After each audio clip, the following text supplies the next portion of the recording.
Residential এবং commercial properties এই দুটোর মধ্যে পার্থক্য কি? যে কোনো প্রপার্টিতে যদি আপনার ইনকাম অনেক বেশি থাকে, মনে রাখতে হবে সেখানে ঝুঁকিও বেশি। একজন ক্রেতা হচ্ছে প্রপার্টি কিনবেন, সেই ক্ষেত্রে আসলে আমি যদি ঝুঁকির বিষয়টা জানতে চাই যে কোন ধরনের প্রপার্টিতে ঝুঁকি কম, কোন ধরনের প্রপার্টিতে ঝুঁকি বেশি। একটা অফিস স্পেস যেখানে মানুষজন 7 ঘন্টা 8 ঘন্টা কাজ করে চলে যাচ্ছে, তারপরে স্পেসটা ফাঁকাই থাকতে, অবশ্যই সেখানে ঝুঁকি কম। রেসিডেন্সিয়াল এবং কমার্শিয়াল প্রপার্টিজ এই দুটোর মধ্যে পার্থক্য কি? আমি যদি খুব সহজ করে ব্যাপারটাকে বলতে চাই, যে রেসিডেন্সিয়াল হচ্ছে যেখানে মানুষজন বসবাস করে, সেটা একটা ইউনিটের হতে পারে, 2টা ইউনিটের হতে পারে, 3টা বা 4টা ইউনিট পর্যন্ত হতে পারে। বাট যখনই 5 ইউনিট এবং তার উপরে কোনো বাড়ি হয়, তখন সেটাকে বলে কমার্শিয়াল। এবং রেসিডেন্সিয়াল অংশটা খুব ছোট। হ্যাঁ, রেসিডেন্সিয়াল আমি যে কথাগুলি বলছি সেটা শুধুমাত্র নিউ ইয়র্কের জন্য না, পুরো ইউএস এর যে কোনো স্টেটের জন্যই এটা প্রযোজ্য। তো কমার্শিয়ালের ক্ষেত্রে আমরা 1 নম্বর বললাম যে 5টা ইউনিট অথবা তার বেশি, এটা 1000 ইউনিট পর্যন্ত হতে পারে। যে বড় বড় আপনারা যে বিল্ডিং দেখছেন যেখানে অনেক মানুষ থাকে, সেগুলি হচ্ছে কি কমার্শিয়ালের অংশ। তো এটা ছাড়াও ধরেন retail shop, industrial, office space, special পারপাসের থাকতে পারে, যেমন ধরেন চার্চ, স্কুল, এগুলি সবই হচ্ছে কমার্শিয়াল। হসপিটালিটির কথা যদি আমি বলি, যেমন হোটেল, মোটেল কিংবা ট্যুরিজমের সাথে রিলেটেড যে রিসোর্টগুলি, সেগুলি সব থেকে কমার্শিয়ালের অংশ।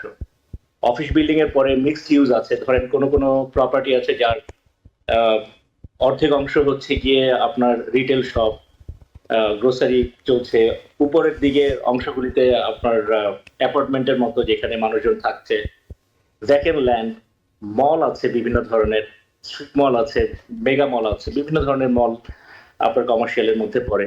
সেন্ট্রাল বিজনেস ডিস্ট্রিক্ট হতে পারে যেখানে একসাথে অনেকগুলি বিজনেস রান করছে, অনেকগুলি অফিস আদালত নিয়ে একসাথে করছে। যে আপনার অ্যাপার্টমেন্ট 12 ইউনিটের উপরে হতে পারে, 1000 ইউনিট হতে পারে,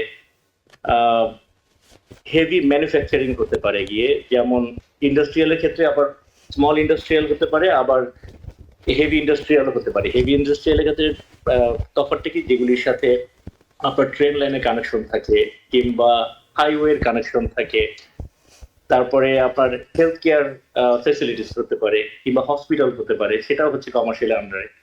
আপনার বিভিন্ন পাওয়ার সেন্টার হতে পারে, রেস্টুরেন্ট হতে পারে, স্টোরেজ ফেসিলিটিস হতে পারে, ওয়্যার হাউসও। আমরা যদি ইঞ্জিনিয়ারিং বলি যে কমার্শিয়ালের ক্ষেত্রে অনেক বড় একটা ব্যাপক রিয়েল এস্টেটের অংশ জুড়ে রয়েছে গিয়ে কমার্শিয়াল। আর রেসিডেন্সিয়াল হচ্ছে কি শুধুমাত্র আপনার বাড়িঘর, ছোটখাটো জিনিস, ইভেন ভ্যাকেন্ট ল্যান্ড হতে পারে, ছোট একটা রেসিডেন্সিয়াল জোনিং এর মধ্যে যেটা আছে, যেখানে একজন ইন্ডিভিজুয়াল কিংবা ডুয়েলিং পিপল থাকতে পারে। জি, রাকিব মোহাম্মদ, যখন একজন ক্রেতা হচ্ছে প্রপার্টি কিনবেন, সেই ক্ষেত্রে আসলে আমি যদি ঝুঁকির বিষয়টা জানতে চাই যে কোন ধরনের প্রপার্টিতে ঝুঁকি কম, কোন ধরনের প্রপার্টিতে ঝুঁকি বেশি। এটা খুবই ট্রিকি একটা প্রশ্ন আসলে, কারণ হচ্ছে গিয়ে ঝুঁকিটা অনেকগুলি ক্ষেত্রের উপর নির্ভর করে। ধরেন আপনার যে কোনো প্রপার্টিতে যদি আপনার ইনকাম অনেক বেশি থাকে, মনে রাখতে হবে সেখানে ঝুঁকিও বেশি। যেমন ধরেন আপনি 5 ইউনিট বা 7 ইউনিটের একটা অ্যাপার্টমেন্ট কিনলেন, বা 4 ইউনিটের একটা অ্যাপার্টমেন্ট, একটা বাসা কিনলেন যার মধ্যে 4টা ফ্যামিলি থাকে, এবং দেখা যায় কি এই ধরনের প্রপার্টিগুলিতে আপনার লাভ আসে অনেক বেশি, বাট হঠাৎ করে কোনো কারণে আগুন ধরলে 4টা ফ্যামিলি আর তখন ওই বাসাতে থাকতে পারছে না। তার মানে কি এখানে ঝুঁকি অনেক বেশি। বাট আপনি যদি চিন্তা করেন, ধরেন একটা অফিস স্পেস যেখানে মানুষজন 7 ঘন্টা 8 ঘন্টা কাজ করে চলে যাচ্ছে, তারপরে স্পেসটা ফাঁকাই থাকতে, অবশ্যই সেখানে ঝুঁকি কম। আবার যদি আমি বলি যে আপনার হসপিটালিটির ক্ষেত্রে, যেমন ধরেন হোটেল, মোটেল, ট্যুরিজমের সাথে সম্পৃক্ত যে ব্যবসাগুলি আছে, যে রিয়েল এস্টেট প্রপার্টিগুলি আছে, তো এই প্রপার্টিগুলি যখন কেউ কিনে তখন তো তারা হয়তো লোন নিয়ে কিনছে এবং লোন তাদেরকে প্রতি মাসে পে করতে হয়। এখন ধরেন প্যান্ডামিকের মতো কোনো যদি সিচুয়েশন তৈরি হয়, কোভিড এর মতো কোনো সিচুয়েশন তৈরি হয়, তখন এই ব্যবসাগুলি এবং এই প্রপার্টিগুলি তখন ঝুঁকির মুখে পড়ে। তো রিস্ক ফ্যাক্টরটা এখানে আছে। তারপরে ধরেন ইন্ডাস্ট্রির ক্ষেত্রে যদি বলি, আপনার কোনো ইন্ডাস্ট্রি চলুক বা না চলুক, সেটাকে রান করবার জন্য একটা বড় আকারের বড় মাপের খরচ সবসময় কিন্তু থাকে। তো ঝুঁকির ব্যাপারটা আসলে অনেকগুলি ক্ষেত্রে নির্ভর করে। জি, সেই ক্ষেত্রে আরো একটা বিষয় একটু উল্লেখ করবেন কিনা, সেটা হচ্ছে বাণিজ্যিক প্রপার্টির কথা যদি আমি বলি, কমার্শিয়াল প্রপার্টির ভাড়ার বিষয়টা স্বাভাবিকভাবেই হচ্ছে সাধারণ মানুষের মাথায় আসবে। সেই ভাড়াটা নির্ধারণ হয় কিভাবে? একটা খুব চমৎকার প্রশ্ন করেছেন, কারণ এই ব্যাপারে অনেকেরই হয়তো তেমন একটা আইডিয়া নেই। আপনার ধরেন যখন আমি যে রেসিডেন্সিয়াল, যেহেতু আমি দুইটাই করি, রেসিডেন্সিয়াল থেকে কমার্শিয়ালে গেলে তাহলে হচ্ছে গিয়ে সবার জন্য বুঝতে সুবিধা হবে। আপনি যখন একটা ঘর ভাড়া নেন, তখন হচ্ছে গিয়ে শুধুমাত্র আপনি যতটুকু স্পেস নিচ্ছেন, এখানে কয়টা বেডরুম আছে তার উপরে নির্ভর করে। কমার্শিয়ালের ক্ষেত্রে দুইটা জিনিস কাজ করে। একটা হচ্ছে গিয়ে আপনি কতটুকু জায়গা ব্যবহার করছেন এবং কতটুকু জায়গা কমন স্পেস আছে, সেটার ভাড়াটা আবার ভাগ হয়ে যায়। ধরেন একটা বড় অফিস স্পেস, সেখানে কমন স্পেস হচ্ছে গিয়ে 50%, আর বাকি 50% হয়তো 5% করে সবার মধ্যে 10 জন টেনেন্টকে ভাগ করে দেওয়া হলো। তো তারা সবাই দেখা গেল যে এই 5%-এর জন্য হয়তো বছরে 20,000 টাকা করে দিচ্ছে। আর যে কমন স্পেসটা আছে, যেটাও কিন্তু 50%, সেটার অংশটা আবার এই 10 জনের মধ্যে ভাগ করে দেওয়া হয়েছে। তো দেখা গেল যে ওই জন্য আরো 20,000 টাকা তারা দিচ্ছে। তো কমার্শিয়ালের ক্ষেত্রে আপনার কমন স্পেস এবং যে স্পেসটা ব্যবহার হচ্ছে, দুইটাকেই একসাথে হিসাব করা হয়। আবার কমার্শিয়ালের ক্ষেত্রে আরো একটা ব্যাপার আছে। ধরেন আপনি যদি ওয়্যার হাউসের কথা বলেন, ওয়্যার হাউস কতটুকু লম্বা, কতটুকু চওড়া এবং কতটুকু উঁচু, প্রতিটা স্কোয়ার ফিট হিসেবে ভাড়া দেওয়া হয়। এবং আমি সবসময় মানুষকে এনকারেজ করি যে আপনারা যদি ইনভেস্ট করতে চান, ওয়্যার হাউস ইনভেস্ট করেন। কোনো কোনো জায়গা আছে, স্পেশালি বাফলোর কথা যদি বলি, অবশ্যই বাফলোতে ওয়্যার হাউস, সেলফ স্টোরেজ, এইসব ব্যবসাগুলি অনেক লাভজনক। জি। আর আরেকটা ব্যাপার হচ্ছে গিয়ে কমার্শিয়ালের ক্ষেত্রে এক ধরনের লিজ হচ্ছে গিয়ে ট্রিপল নেট, যেখানে সব খরচ আপনার টেনেন্ট বিয়ার করবে। আরেকটা হচ্ছে গিয়ে গ্রস নেট, যেখানে যে ভাড়া দিচ্ছে বা মালিক পক্ষ, তারা সব খরচগুলি বিয়ার করবে এবং একটা গ্রস একটা খরচ নিবে গিয়ে বা ভাড়া নেবে গিয়ে আপনার টেনেন্টদের কাছ থেকে বা ভাড়াটিয়াদের কাছ থেকে। আর ব্যাপার হচ্ছে গিয়ে বিভিন্ন ব্যবসার সাথে সম্পৃক্ত হয়ে আপনার এই লিজের এগ্রিমেন্টটা চেঞ্জ হয়। রেসিডেন্সিয়ালের ক্ষেত্রে একটা ধরনের মধ্যেই পুরোটাকে হয়তো অ্যাকোমোডেট করা সম্ভব, কিন্তু কমার্শিয়ালের ক্ষেত্রে অনেক ছোটখাটো নিটিগিটি ব্যাপার চলে আসে। আপনার যখন ঘাস কাটবে কে, স্নো প্লোয়িং করবে কে, আপনার যদি কখনো ফায়ার হ্যাজার্ড হয়, সেটার খরচ কে বিয়ার করবে, ইন্স্যুরেন্স কতটুকু কাভার করছে, এরকম অনেক নিটিগিটি ব্যাপার থাকে। তো আমি যেহেতু কমার্শিয়াল এবং রেসিডেন্সিয়াল প্রপার্টি ম্যানেজমেন্ট সার্টিফিকেশন করা, তো আমি দেখেছি যে এই জটিলতাগুলি আসলে অনেক অনেক বেশি কমার্শিয়ালের ক্ষেত্রে, এবং অনেক কেয়ারফুলি লিজ এগ্রিমেন্টটাকে তৈরি করতে হয়। বায়ার কিংবা মানে যে ভাড়া নিচ্ছে তার ক্ষেত্রেও খুব কেয়ারফুল থাকতে হয়, যিনি ভাড়া দিচ্ছেন তার ক্ষেত্রেও অনেক কেয়ারফুল থাকতে হয়। আমার মনে হয় আমি কিছুটা বুঝাতে পেরেছি। জি, আমরা পরিষ্কার হয়েছি। আমরা লাভের কথা শুনলাম, আমরা এত এত খরচের কথা শুনলাম, স্বাভাবিকভাবেই ট্যাক্সের বিষয়টা আমার মাথায় আসলো। সেই ক্ষেত্রে কি আসলে দুই প্রপার্টির ট্যাক্সের ধরন কি ভিন্ন কিনা, কিংবা আসলে ট্যাক্সটা কিভাবে নির্ধারণ হয়? ট্যাক্স তো দুই ধরনের ট্যাক্সটা হয়। একটা ট্যাক্স হচ্ছে গিয়ে আপনার প্রপার্টি ট্যাক্স, আর একটা হচ্ছে ইন্ডিভিজুয়াল ট্যাক্স। এখন আপনি যে খরচ করছেন, সে অবশ্যই সেই খরচটা আপনার ইন্ডিভিজুয়াল ট্যাক্স থেকে বাদ যাবে। বাট প্রপার্টি ট্যাক্সের ক্ষেত্রে একটা জিনিস আমাদের সবারকে বোঝা উচিত, যে প্রপার্টি ট্যাক্সটা কিভাবে তৈরি হয়। আপনার ধরেন একটা শহরের টোটাল খরচ আছে ধরেন $10 মিলিয়ন, আমি জাস্ট উদাহরণ হিসেবে বলছি।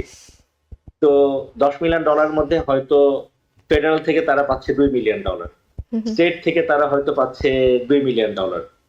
তারপরে ধরেন বিভিন্ন পার্কিং স্পট, বিভিন্ন ফেসিলিটিস থেকে হয়তো সিটি ইনকাম করছে $1 মিলিয়ন। তো 10 মিলিয়নের মধ্যে 2, 2, 4, 1, টোটাল $5 মিলিয়ন শেয়ার। বাকি যে $5 মিলিয়ন খরচ, সেই খরচটা তখন ওই শহরে যারা যারা বসবাস করে তাদের সবার মধ্যে ভাগ করে দেওয়া হয়। সেটাই হচ্ছে গিয়ে প্রপার্টি ট্যাক্স, এটা হচ্ছে স্কুল ট্যাক্স। এবং আপনারা তো জানেন যে এই ট্যাক্সটা ব্যবহার করা হয় গিয়ে ল এনফোর্সিং এজেন্সির জন্য, ট্যাক্সটা ব্যবহার করা হয় গিয়ে ফায়ারের যারা কর্মরত আছেন তাদের জন্য, ফায়ার ক্রুদের জন্য এবং ফ্যাসিলিটিস এর জন্য এবং স্কুলের জন্য। পাশাপাশি এই ট্যাক্সের টাকাটা আবার ব্যবহার করা হয় গিয়ে উন্নতির জন্য। তো আমার মনে হয় আপনারা বুঝতে পেরেছেন যে ট্যাক্সটা, তো আপনারা যদি ধরেন যদি বাফালো সিটির কথা বলেন, বাফালো সিটিতে আপনার ট্যাক্স কম্পারেটিভলি কিছুটা কম। তার কারণ হচ্ছে গিয়ে ছোট একটা জায়গার মধ্যে অনেক মানুষ বসবাস করে, তো এই খরচটাকে অনেকগুলি ভাগে ভাগ করে দেওয়া যায়। বাট ধরেন আপনি একটা তারপর শহরে গেলেন, লাইক অ্যামস্টের মতো একটা শহরে গেলেন, যেখানে হয়তো বাড়িঘর কম, মানুষজন অনেক বড় বড় লট নিয়ে বসবাস করে, তো তাদের তো খরচ তো একই রকমই। তো সেই খরচটাকে ভাগ করা হয় গিয়ে সবগুলি মানুষের মধ্যে যারা ওখানে থাকে, সেই কারণে দেখা যায় ওইখানে খরচটা বেড়ে যায়। জি, রেসিডেন্সিয়াল এবং কমার্শিয়াল এই দুটো প্রপার্টির মেইনটেনেন্সের বিষয়টাতে যদি আমরা আসি, সেই ক্ষেত্রে আসলে দুটোর মেইনটেনেন্সে কোনো রকম কোনো পার্থক্য আছে কিনা, কিংবা দুটোকে আসলে যদি কম্পেয়ার করি কিভাবে ব্যাখ্যা করবেন? যেহেতু রেসিডেন্সিয়াল, আমরা নর্মালি ধরে নেই যে রেসিডেন্সিয়ালের ক্ষেত্রে আপনি যে দামে কিনেছেন প্রতি বছর তার 5% হারে খরচ হবে, 20 বছরের মধ্যে আপনার পুরো বাড়িটা আবার নতুন হয়ে যাবে। তো ধরেন না, নতুন কেনার পরে হয়তো 2-3 বছর তেমন একটা খরচ হয় না, হয়তো 10 বছর পরে আপনি রুফ চেঞ্জ করতে হচ্ছে, হয়তো 20 বছর পরে আপনার দেয়ালের কিছু পরিবর্তন করতে হচ্ছে। তো আমরা যদি এই হিসাবগুলিকে একসাথে করি, নর্মালি হচ্ছে 5%। ইউএস এর নর্মাল স্ট্যাটিক্স হিসাবে 5% খরচ হয় প্রতি বছর। মেইনটেনেন্স যদি আমি কমার্শিয়ালের কথা বলি, কমার্শিয়াল যখন তৈরি করা হয় তখন অনেক খরচ করা হয়। তো সেই অনেক খরচটা নিয়ে যেমন sprinkler system, safety system, fire system, এরকম অনেক ধরনের সিস্টেমকে ইনকর্পোরেট করা হয়, security system, IT communication, networking. তো এই সবগুলি যখন একসাথে ইনকর্পোরেট করা হয় তখন দেখা যায় যে অনেক খরচ হয়ে যায়। তারপর একটা প্রলং টাইম খরচ কম্পারেটিভলি কম থাকে, আবার একটা সার্টেন টাইমের পরে দেখা যায় যে এই যে জিনিসগুলিকে ব্যবহার করা হচ্ছে সেগুলি লাইফ শেষ হয়ে যায়। তো ইভেন ওটা অপারেশনাল থাকলেও যেহেতু লাইফ শেষ হয়ে গেলে তখন ইন্স্যুরেন্স কাভারেজটা থাকে না, তো দেখা যায় যে তখন আবার একটা বিরাট পরিমাণে খরচ করতে হয়। তো এই খরচের জন্য লোনও পাওয়া যায়, এবং এই লোনটাকে আবার রিডিস্ট্রিবিউট করে দেওয়া হয় গিয়ে সব টেনেন্টদের মধ্যে যারা যারা থাকছে এবং যারা এই ফ্যাসিলিটিসটাকে ব্যবহার করছে। এবং যে কারণে আমি বলেছি যে লিজ এগ্রিমেন্টটা খুব ইম্পর্টেন্ট কমার্শিয়ালের ক্ষেত্রে। কতটুকু অংশ টেনেন্ট বিয়ার করবে, কতটুকু অংশ মালিক পক্ষ বিয়ার করবে, কিংবা কোনো যেমন ধরেন একটা মজার জিনিস বলি, কোনো কোনো কমার্শিয়াল প্রপার্টি আছে যেগুলি হয়তো 50 বছরের পুরনো, সেগুলি আবার হিস্টোরিক ভ্যালু পায়। হিস্টোরিক ভ্যালু পেলে তখন আবার দেখা যায় একটা সার্টেন অ্যামাউন্টের ট্যাক্স রিবেট পাওয়া যায় গিয়ে, তো সেটা আবার দেখা যায় কমার্শিয়াল প্রপার্টিটার জন্য ভালো হয়, মেইনটেনেন্সের জন্য সুবিধা হয়, ওই টাকাটা দিয়ে কিছু করা যায়। জি, আপনি বলছিলেন লিজ এগ্রিমেন্টটা খুব গুরুত্বপূর্ণ, আমি সেই সম্পর্কে একটু জানবো। কমার্শিয়াল এবং হচ্ছে আপনার রেসিডেন্সিয়াল এই দুটো প্রপার্টির ক্ষেত্রে লিজ এগ্রিমেন্ট সেটি আসলে কি ধরনের হয়, একটু যদি বর্ণনা করতেন। আমি আগে কিছুটা ধারণা দিয়েছি যে লিজ এগ্রিমেন্টটা রেসিডেন্সিয়ালের ক্ষেত্রে কোন কোন মানুষজন থাকছে, কতদিনের জন্য থাকছে, মান্থ টু মান্থ বেসিস হতে পারে, সেটা ইয়ারলি বেসিস হতে পারে। নর্মালি রেসিডেন্সিয়ালের লিজ এগ্রিমেন্ট 1 বছর হয়, এর বেশি নর্মালি করা হয় না, 1 বছর পর পর রিনিউ হয়। কমার্শিয়ালের ক্ষেত্রে যখন আমরা লিজ এগ্রিমেন্ট করি সেটা হচ্ছে গিয়ে প্রলং টাইমের জন্য, 5 বছর কিংবা 10 বছর। কেন? যেমন ধরেন একটা অফিস স্পেসে যদি, লাইক আমার নাম হচ্ছে রাকিব, রাকিব এন্টারপ্রাইজ ভাড়া নিল, তো তারা তো নিশ্চয়ই কিছু গঠনমূলক কাজ করবে, গিয়ে সৌন্দর্য বৃদ্ধি করবে, এর মধ্যে আসবাবপত্র নিয়ে আসছে, এর জন্য একটা বিরাট খরচ হয়ে যায়। তো এখন হঠাৎ করে 1 বছর পরে যদি কোনো কারণে এই লিজটা ক্যান্সেল হয়ে যায়, তারা যে খরচটা করছে সেই খরচটা আবার আরেকটা জায়গায় গিয়ে করতে হচ্ছে, এটা একটা বিরাট লস হয়ে যায় ব্যবসায়িক, ব্যবসা যারা পরিচালনা করে তাদের জন্য। আবার সবসময় যে যারা টেনেন্ট তারাই কাজ করে তা না, কোনো কোনো সময় হয়তো এই বিল্ডিং এর যে স্পেসটা তারা ব্যবহার করছে সেই স্পেসটার একটা পার্টিকুলার ডিজাইন ফ্রেম আছে, সেই ডিজাইন ফ্রেমের আঙ্গিকে যদি তাদের অফিসটাকে সাজাতে চায় তখন হয়তো তারা মালিক পক্ষকেই বলে যে তুমি আমার এটা ইমপ্রুভ করে দিয়ে দাও এবং আমি নেক্সট 5 বছরে এই টাকাটাকে ভেঙে ভেঙে ভেঙে ভেঙে তোমাকে শোধ করবো। হয়তো ভাড়াটা হলো 2000, কমন স্পেসের ভাড়া হলো 2000, আর এই ইমপ্রুভমেন্টের জন্য হয়তো 200 বা 300 টাকা করে প্রতি মাসে দিচ্ছে। এভাবে আস্তে আস্তে প্রত্যেকেই বেনিফিটেড হয়।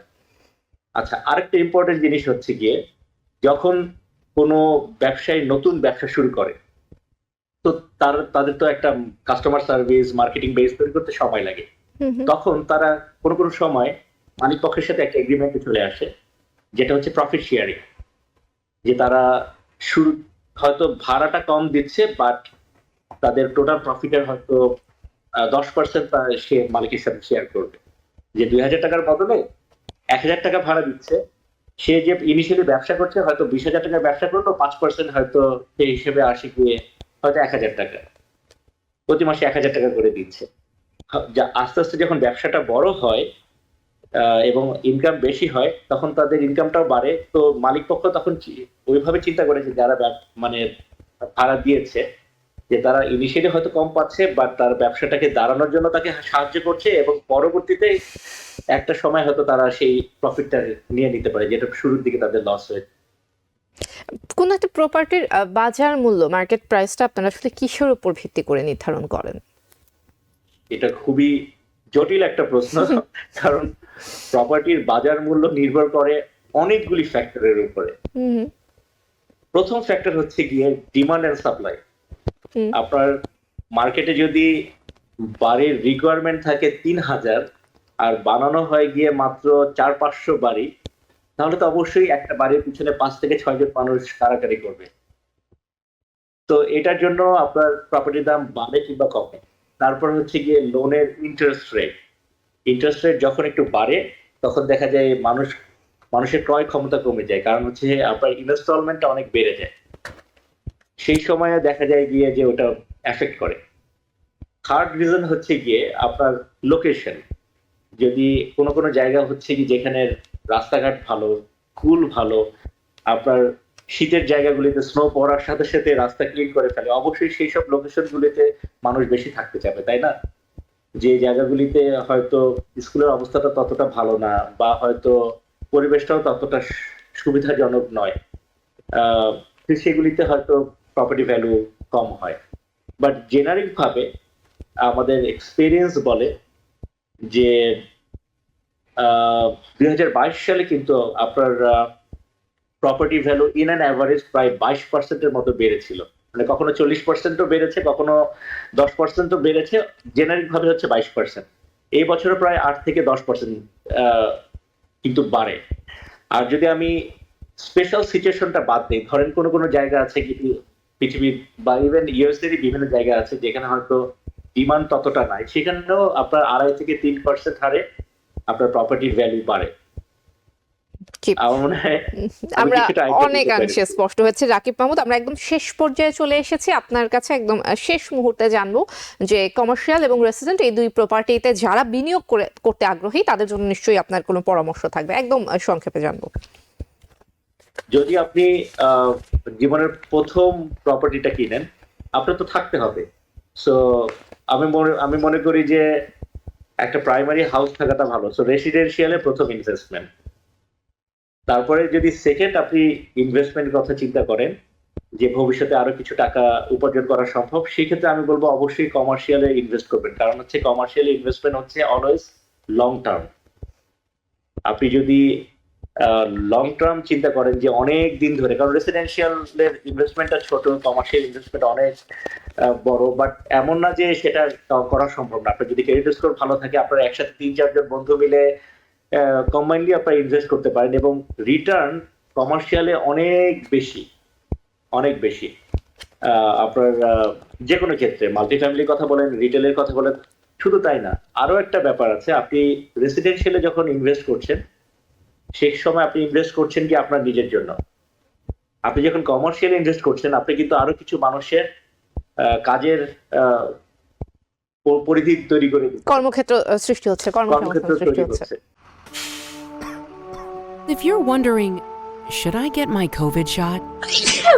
Think about other people.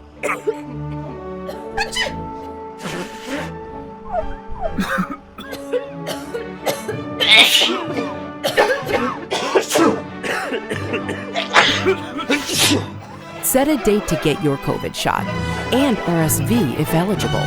Learn more at nj.gov/health/vaccines. New York থেকে সম্প্রচারিত TVN 24 টেলিভিশন বিশ্বজুড়ে বাঙালির কণ্ঠস্বর।